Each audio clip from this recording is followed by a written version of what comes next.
Good morning class. Welcome to Kholeshwar genius CBSE school Ambajogai. Kholeshwar genius CBSE school में आप सभी का स्वागत है। This is our social science period for class 8।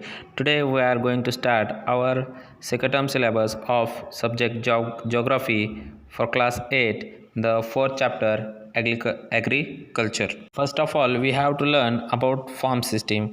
Agriculture of or farming can be looked at a system. The important inputs are seeds, fertilizer, machinery, and labor. Some of operation involved are plugging, sowing, irrigation, weeding, and harvesting. The outputs from the system include crops, wool, dairy, and poultry products. अलग अलग खेतों में अलग अलग काम होते हैं। कहाँ से? प्रिपरेशन ऑफ सॉइल, खेती बाड़ी की मशागत करने से लेके वो अनाज खेतों मार्केट में जाने तक के अलग अलग काम यहाँ पर दिए गए हैं। चाहे वीडिंग हो, चाहे इरिगेशन हो, सोविंग हो, या अलग अलग काम हमें करना ज़रूरी होता है।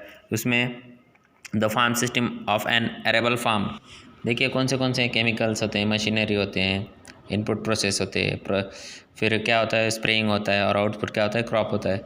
फिजिकल में इनपुट्स में क्या होता है, सनशाइन होती है, रेनफॉल होता है, स्टोरेज, लेबर, मशीनरी, केमिकल्स, ये अलग अलग काम हमें करने पड़ते हैं, तभी हमारी खेती बाड़ी में अच्छी फसल उगेगी। उसके अलावा हम बहुत सारी मेहनत हम करते हैं ताकि हमारी फसल अच्छी हो और हमें अच्छा मुनाफा हो। आप जानते हैं टाइप्स ऑफ फार्मिंग, कौन से प्रकार के खेती बाड़ी कर सकते हैं। There are two types of farming. This is number 1, subsistence farming and commercial farming. Subsistence farming, this type of farming is practice to meet the needs of the farmer's family. Traditionally, how low levels of technology and household labor are used to produce or small output. Subsistence farming can be further classified as intensive subsistence and primitive subsistence farming. जो हम traditional तरीके से करते हैं उसे subsistence farming कहते हैं, जहाँ घर के बीज होते हैं, घर के लोग ही काम करते हैं और अनाज उगाने का काम करते हैं। उसके दो हैं प्रकार, एक इंटेंसिव और दूसरा प्रिमिटिव। सबसे पहले intensive subsistence agriculture.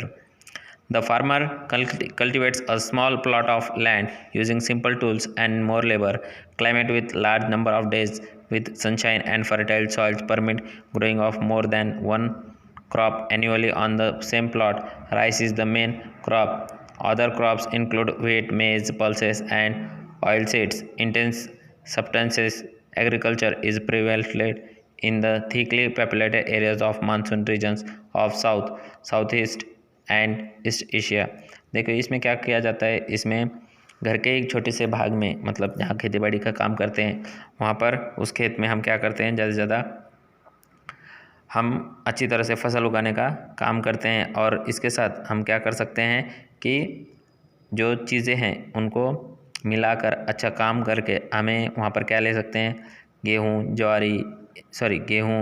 चावल, मेज़, अलग अलग दाल ले सकते हैं, और ऑयल सीड या सोयाबीन वगैरह ले सकते हैं। और अलग अलग ज़्यादा करके ये कहाँ पाया जाता है, जहाँ बहुत सारी बारिश होती है, जैसे साउथ ईस्ट एशिया में ये प्रकार के अनाज उगाते हैं। अब देखते हैं प्रिमिटिव के बारे में। Primitive subsistence agriculture includes shift cultivation and nomadic herding. Shift cultivation, shifting, is practiced in the thickly forested areas of Amazon basin, tropical Africa, parts of Southeast Asia and Northeast Asia, India.